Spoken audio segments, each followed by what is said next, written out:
Bonjour, bonjour à toutes. Comment il est? Toujours avec un grand plaisir que m'y retrouve Azote aujourd'hui en direct depuis Saint-Pierre dans le sud de la Réunion pour se causer. Au sein de ça parler un peu d'actualité et pas mal de choses aujourd'hui. J'espère que vous êtes bien calé, bien réveillé et en pleine forme pour attaquer ce 1er novembre. Alors le 1er novembre, c'est quoi le 1er novembre? C'est la fête de la Toussaint pour toutes les bonnes catholiques ici à La Réunion et à travers le monde. Et donc le 1er novembre, les gens ici, ça va souvent au cimetière, c'est la fête des saints, donc on peut confondre avec la fête des morts et la fête des saints. Donc c'est la fête de tous les saints, donc beaucoup de monde dans les cimetières aujourd'hui. Et puis la fête des morts ici, à la fête des saints plutôt, on va même me tromper aussi. La fête des saints aujourd'hui, les célébrer bien à La Réunion, on va voir les cimetières, les super bien fleuris, les gens les bien machins. Et puis pendant une semaine ou 15 jours avant, là, on a commencé à occuper les tombes, à peine les tombes, tout ça là. Mais le 1er novembre, dans notre culture, La Réunion, il y en a des choses, Gramoun a dit qu'il faut faire et qu'il faut pas faire. Et le mois de novembre, c'est un mois, d'après par rapport à nos ancêtres qui disaient à nous, le 1er novembre, c'est un mois qui est assez dangereux. Il faut pas trop entreprendre des choses importantes pour votre vie parce qu'il est risquable de ne pas trop marcher. Et puis le 1er novembre, il dit à nous comment il faut pas sortir la nuit. C'est là que le mort l'est lâché pendant il s'en rend visite d'autres bonnes familles, tout ça. Ça c'est dans la culture réunionnaise. Donc il faut faire attention pour ce mois-là. En tous les cas, attendre azote aux abords des cimetières et aux alentours partout là-bas, avoir des embouteillages pas possible. Et ici à La Réunion, quand il parle de 1er novembre, la plupart du temps, la nuit, dans le temps longtemps, m'y rappelle, ça met fleur, la veille du 1er novembre, le cimetière restait ouvert toute la nuit. Alors là, dans le contexte actuel avec je pense que moi, une application de ouvert, François dessus, il rame un petit peu de ce côté-là, si vous gagnez, il fait un petit geste. Voilà. Donc pour revenir au 1er novembre, donc beaucoup d'embouteillages, les Néna dans notre pays, La Réunion, à bien sûr faire attention. Nous va passer aussi aujourd'hui, que ça il se passe aujourd'hui. Aujourd'hui, c'est le prix des carburants du 1er novembre. Le prix des carburants, le gaz, tout ça là a augmenté fortement à La Réunion. Le samplon, le gasoil, il augmente avec plus de 7%. Le samplon, il passe à 1,57 et le gasoil est à 1,2, c'est-à-dire 1,20 € le litre. La bouteille de gaz, la chauffer bien comme qu'il faut, avec quasiment 8% de taux, soit 21,03. Maintenant il exagère un peu dans la situation. Le prix des carburants, et ça il risque de poser des problèmes là bientôt. Et il y a comme ça, il risque de couler un chemin, crier par rapport à ça. Des fois, il est un petit peu bizarre cette histoire de prix de carburant qui augmente comme ça. Pour que ça augmente comme ça, nous a eu pendant 2021 une crise sans précédent, comme il disait. Personne n'a pas travaillé. Les stocks de pétrole, les stocks de gaz, tout ça là, a eu le temps, peut-être pas trop le gaz, mais les stocks de pétrole, a eu le temps de rester là, sans bouger. Et là, tout d'un coup, nous voyons, le gasoil augmente, l'essence augmente, tout y augmente. Et sans prévenir, sans crier garde. Après, nous, les aussi, on m'a regardé un petit peu, m'a fait un petit peu le journal pour voir un petit peu que ça, les gens, ils pensent justement de l'augmentation là. Le préfet dit et certaines personnes disent le gaz, le gasoil, tout ça, les moins chers à La Réunion qu'en métropole, qu'en France là-bas. Donc là, il faudrait réfléchir aussi. La France, et comme m'avait vu un commentaire là sur la marque à moi, en France, les routes les plates, et ici La Réunion, les routes n'ont rien que la côte. Ils consomment 10 fois plus de carburant, et ici La Réunion, ce que nous l'avons pesté avec, c'est nous l'avons pesté avec les embouteillages. Alors donc la moitié du carburant, ça va dans les embouteillages. Et nous ici, comme là il parle, vous faites du tout transport, transport en commun, tout ça là, c'est assez compliqué avec la configuration de La Réunion, de mettre tout transport en commun. Et encore si le transport en commun il arrive à l'heure, et là aussi c'est notre problème encore. Et les gens ils risquent de sortir un peu dans le chemin là pour crier justement notre mécontentement par rapport par rapport justement à l'augmentation de gaz. Bon, le gaz, il augmente, il travaille 600 euros, il travaille donne à haut pour mettre 2-3 centimes dedans, mais de l'autre côté, il taxe à haut de l'autre, comme qu'il faut. Ce qu'il faut dire aussi, la première avec le prix le gaz, que les chauds, hein, dans ce pays-là, nous on a aussi la nourriture, manger, tout ça, les 30% plus cher que 30 à 40% plus cher qu'à la Réunion qu'en France. Hein. Ça, il faut dire, il tient compte. Il retourne nous carrer sous de riz pour dire nous, ici, nous, ils boivent pas l'essence, ils mangent pas l'essence, hein, ils mangent manger. Donc, pourquoi tu baisses pas un peu les prix des machins. Donc, ça, c'est assez compliqué. On aura l'occasion de parler. Aujourd'hui, c'est le 1er novembre, mais laisse un peu, en paix, comme il dirait. Voilà. Donc, et une autre chose encore, il s'arrive à nous encore, mais maintenant, il parle du fret, une autre chose encore, cette sixième de riz, si la Réunion a bombé, comme là, la population a changé, on a bombé, le monde mange de pain, donc, et là, il annonce à nous le taux du fret qui augmente. Hein, ça a toujours été depuis un bon moment. Maintenant, il nous augmente. Maintenant, après les pâtes, les macaronis, la farine et les autres denrées alimentaires qui arrivent ici, elle a augmenté de façon exorbitante. Et nous, toujours les chaînes de supermarchés en train de faire des grosses publicités. Ils donnent 40, 50, 100 000 euros de cadeaux. Là, il y a un problème quelque part là. Ben, si vraiment on a des difficultés, si vraiment la pointe trop l'argent, pourquoi au lieu de donner les 30 000, 40 000 euros de cadeaux là, ils baissent pas un peu les mains de prix là, prendre de monde pour de couillon quand même là. Faut arrêter un peu avec ça. Donc là, il revient sur mon sujet avec les prix du riz qui va flamber. Alors donc, quand il dit au flambé, ça a augmenté bien comme qu'il faut. Hein. Donc, et comme on l'avait dit un petit peu plus haut là, donc on peut pas couper aussi le pain, mais même le pain aussi a augmenté aussi. Donc la farine a augmenté. À ton azote, à ce que les affaires, il multiplie par 10 d'après ce que moi l'a entendu là. Une embellie, comme on a dit, n'est pas envisageable, elle est envisageable plutôt à partir de la fin de l'année prochaine.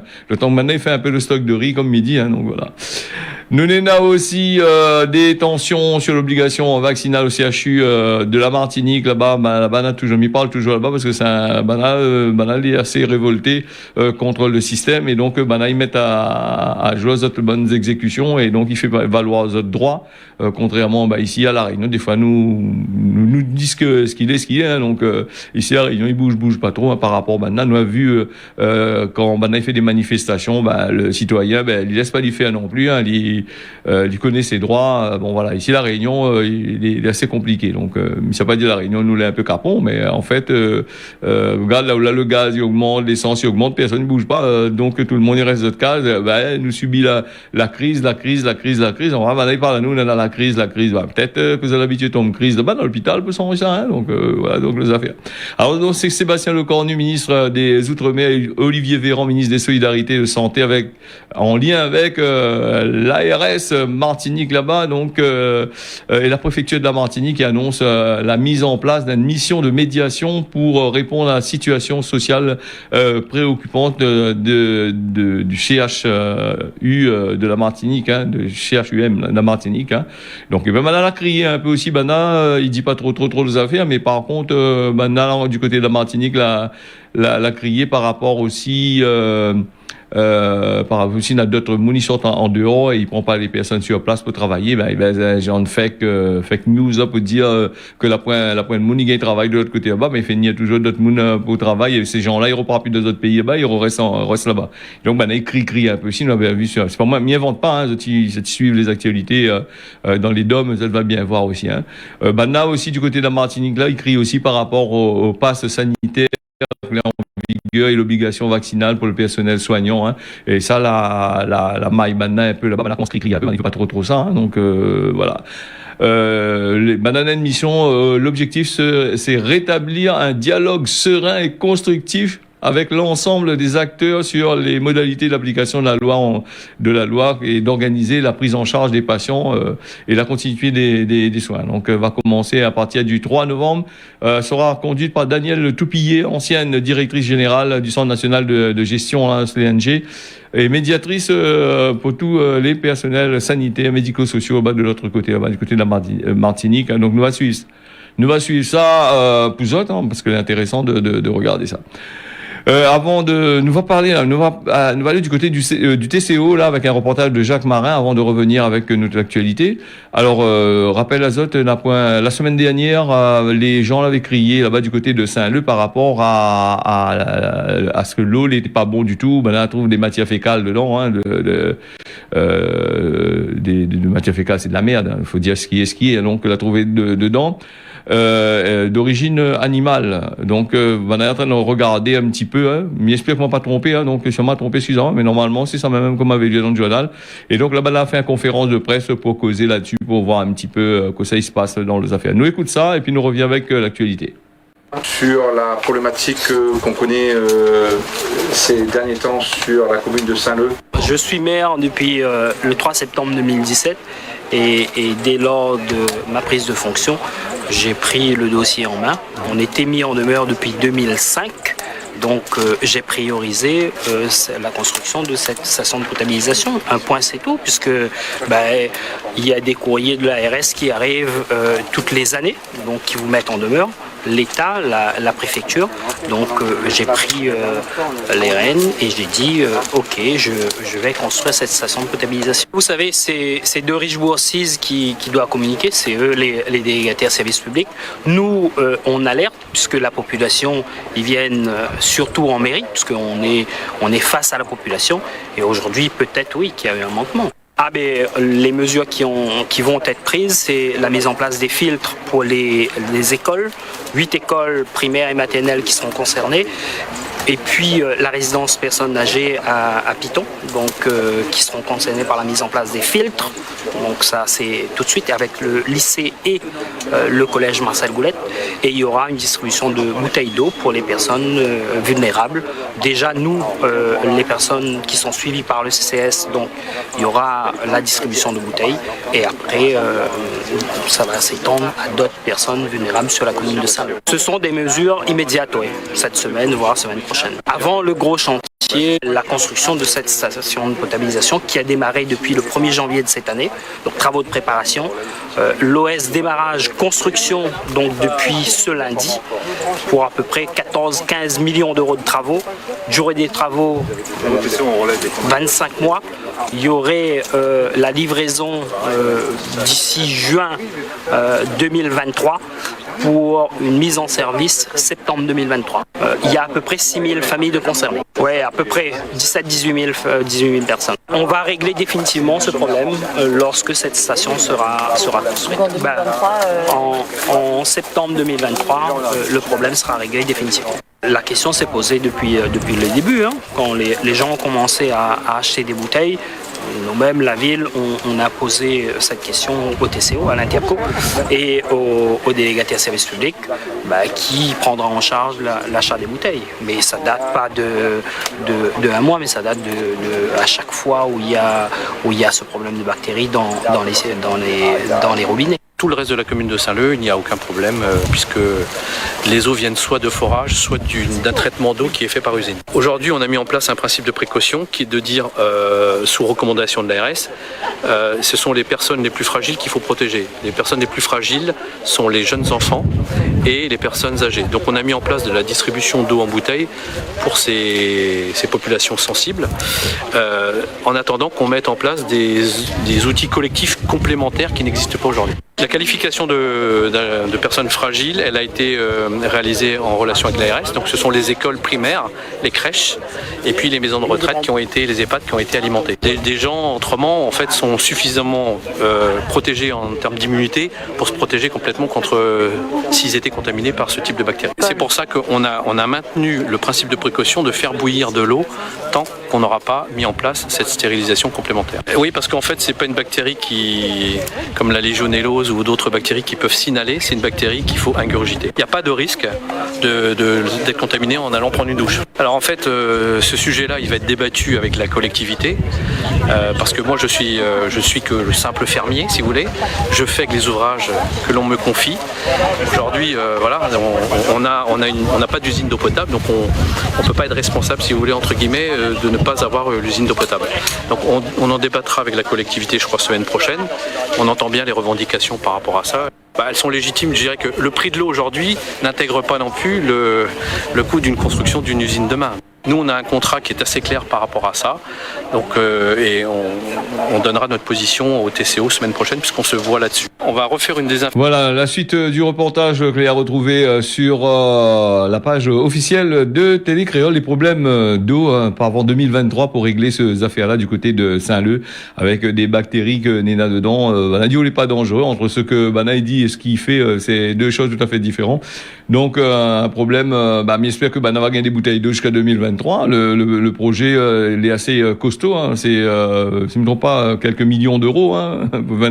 25 millions d'euros, hein. Entre 15 et 25 millions d'euros les affaires, ce qu'on a entendu là-dessus, s'ils ont bien suivi le causé du bougla du responsable de la société de gestion de l'eau là, et puis Domingue, là, monsieur Domingue, maire de Saint-Luc, là, a causé là-dessus. Nous aurons bien sûr l'occasion de revenir bien sûr sur ce bon sujet-là qui est très important. Donc voilà, donc encore les 6000 habitants, si je ne me trompe pas, on a encore le temps pour attendre. Là, on a encore plus d'un an et quelques pour attendre avant la livraison. S'il a point d'autres problèmes entre-temps de grève ou d'autres choses, hein, comme nous, maintenant, nous méfions un petit peu de ce qui se passe ici dans notre pays, la Réunion.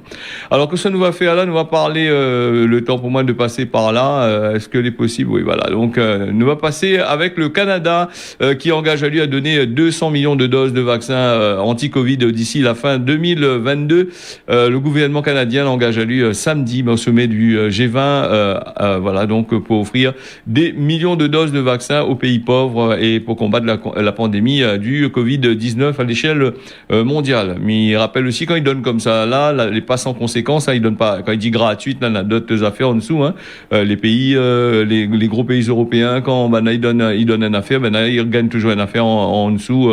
Il y a toujours des choses à exploiter, tout ça, hein. Donc faudrait peut-être maintenant arrêter de dire qu'ils la donnent gratuitement, puisque s'ils donnent gratuitement, là, un petit peu comme la Chine lui aide gratuitement certains pays d'Afrique, mais le problème, il implante toutes ces bonnes champs de blé, toutes ces bonnes productions que les rapatrie pour nourrir son peuple de l'autre côté là-bas, et pendant tout ce temps, le peuple que vous saviez l'a exploité, crève de faim quand même, hein. Donc voilà, ça il faut faire très attention aussi, hein. Donc quand nous il y a des informations, souvent c'est des informations que les filtrés qui donnent à nous pour faire croire à nous que tout va pour le mieux, toutes les beaux, les intéressants, alors que quand nous regarde franchement dans certaines chaînes de télévision ou nous regarde sur internet la vie des gens, c'est assez compliqué, hein. Donc voilà un petit peu le machin.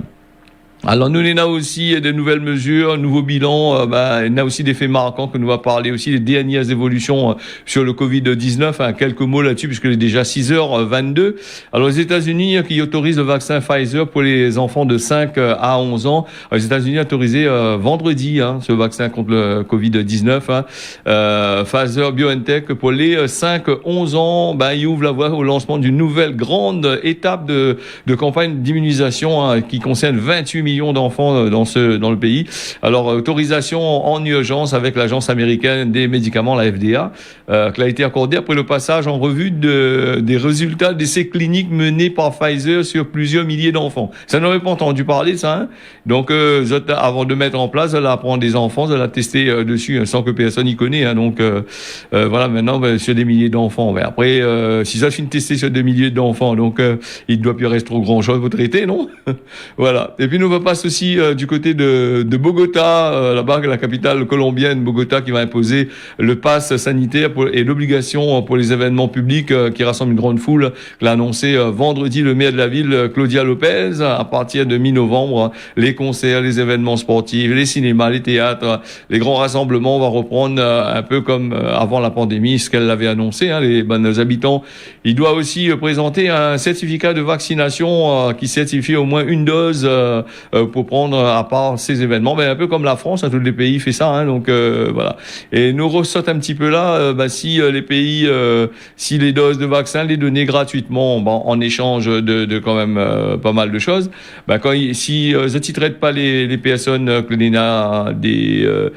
des pays pauvres où ça maintenant la main d'œuvre gratuite, fâchée à bon marché, ils ont besoin de cette main d'œuvre là. Si ils ne traitent pas, ils n'ont plus de main d'œuvre, le coût de la vie est cher. Voilà, c'était ça qu'on est en train de chercher aussi un petit peu peu là. Donc ils donnent gratuitement, mais en échange, ben il y a de la main d'œuvre quasiment à rabais gratuitement. Donc voilà. Nous avons aussi la Colombie qui lance la vaccination. Bah, la Colombie est un petit peu plus bas encore. Il est de 3 à 11 ans. Il y a descendre l'autre à 5. Il est 3 à 11 ans. Les enfants de 3 à 11 ans, Colombie va pouvoir faire vacciner contre le coronavirus à partir de dimanche avec le chinois Sinovac. Donc, qui a été annoncé vendredi par le président colombien Ivan Duque. Voilà, donc voilà pour les histoires là. Et puis nous va faire un dernier petit point là, parce que déjà 6h25 sur Télécréole, alors la Russie avec ses 44 000 décès en septembre, lui enregistre un des plus forts taux que l'on a ici d'après les statistiques de Rostat, un chiffre presque 2 fois supérieur à ce qui a été fait par le gouvernement pendant la même période. Donc nous va bien là-dessus. Le bilan total de la pandémie en Russie, c'est 450 000 morts quand même en fin septembre. Et puis on a aussi un bon peu de décès par rapport à ça. Nous va revenir demain matin sur faire le point un petit peu sur cette pandémie-là, puisque l'œil passe vite, il défile vite, et il y a d'autres programmes qui suivent par derrière, et le temps, comme il dit tout le temps, il défile il meuble un peu pour défiler pour au moins arriver jusqu'au Cosman, Gramoun, Cosman, La Réunion. Voilà, donc Cosman, Gramoun, il dit à nous, allez dit partout. Ok, bon, Cosman de jeudi, allez dit partout. Voilà, donc à méditer aujourd'hui, et puis La Réunion, il fait un beau temps ce matin, couvé à l'après-midi, puis en milieu, il y aura un petit peu de nuages par-ci par-là. Mayotte, il y a un beau temps, et puis l'île Maurice, les beaux temps, et beau temps le matin, l'après-midi, il est un petit peu nuageux. Voilà, moi, mi donne azot, voilà, causer La Réunion, on a fini. Merci à vous d'avoir suivi ça. Moi, mi donne azot, rendez-vous d'ici demain matin à partir de 6h jusqu'à 6h25. Tiens, beau serré là, bonne journée, bonne fête de la Toussaint, on y retrouve.